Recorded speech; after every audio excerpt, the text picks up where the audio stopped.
All right, what's going on, guys? We're keeping the streak alive. Today will be a pretty quick video. I was basically at work listening to this podcast. It's called My First Million. It's actually a pretty interesting podcast. They're kind of like two interesting dudes. I found out actually about them through Cody Ko, Insanely Chill podcast. He had Sean Peary on. He went to Duke. He's kind of like a finance, like investor type of dude. He started up with like an app, I think was to start.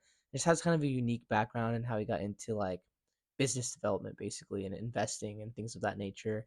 Anyways, these two guys have a business related podcast. They have like different cool guests on that have started unique businesses.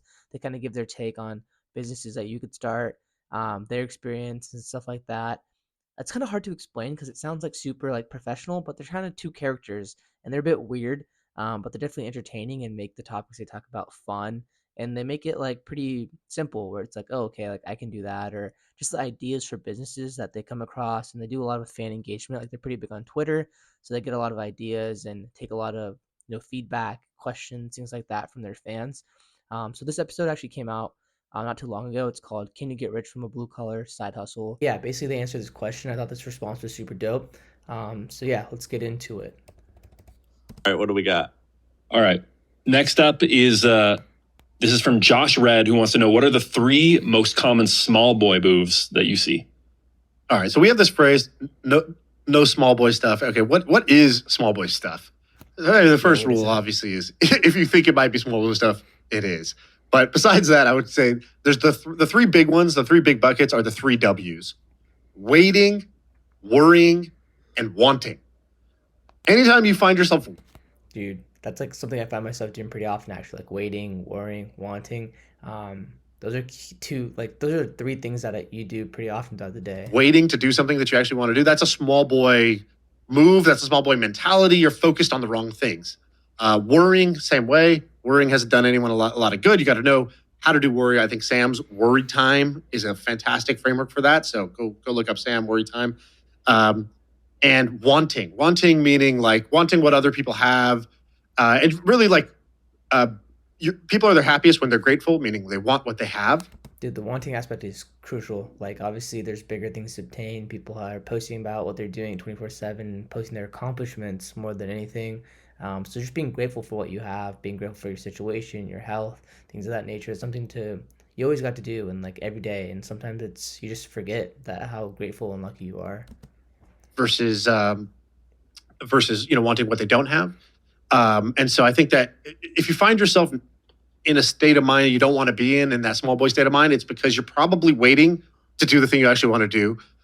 You're worrying about something that might happen that might be bad, or you're wanting something that you don't have that other people have. You're being bitter, you're being jealous, or so on and so forth. So to me, the 3 W's kind of capture most of the things that are small boy activities.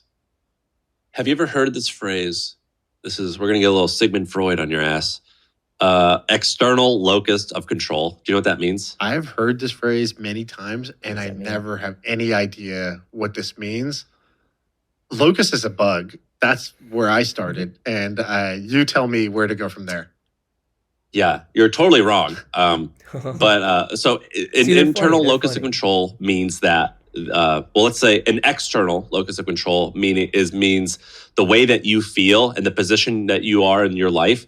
It's because of everyone else. So if you have an external locus of control, you think, I am in a bad mood because the traffic is bad and it's their fault. Or there's something I'm super big on. Basically just like mindset, like thinking positively. Like the energy you put out is the energy you're going to attract. If you're speaking in negatives, like, oh, today's going to be a bad day. Today I have a long day. Today I have so many meetings. It's going to suck. That's kind of the day that you're going to, eventually that's what's going to come back to you. Whereas if you're like, oh, I have a lot of meetings today, but I'll get through it. Or I have a lot of meetings today, but at least I get to do this.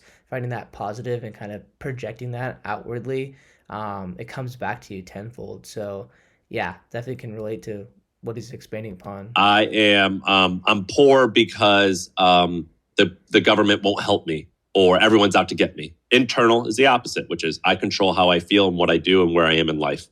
And so I think that there's a direct correlation between like what I consider like a small boy thing of that internal versus external locus of control. So anything that is, when you say I am the way I am because I choose to be, or I put myself in this position, I think oftentimes when you're more on that spectrum, I think it's better than when you're focused on external. So anything where it's like, I have to wait until this is ready, or I have to please these types of people or whatever. That's typically, I think, a loser mentality.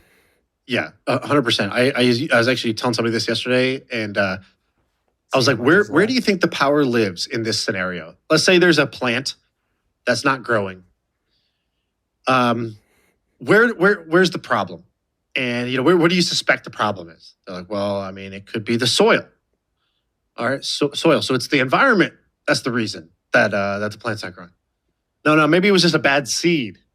Oh, so it was kind of like the genetics of the seed that you would blame for the outcome.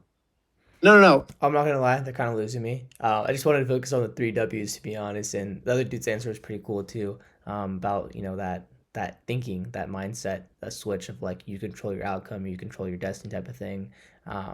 But yeah, I thought that was cool. Go check them out. I'll link this full podcast in the description below. Definitely check out a podcast with a cool guest, because they have some cool guests and they ask some pretty like business related questions about how they started, the infrastructure of it, things of that nature, and kind of scaling and selling. They both have scaled and sold businesses, so yeah, and then they're somewhat funny. They're a bit nerdy, but they're somewhat funny. So go check them out. But yeah, hopefully that provided you some value. When I heard it, I was just like, man, that's super cool. It's kind of like a nice three W's, a nice way of looking at things. So yeah, catch you guys in the next video.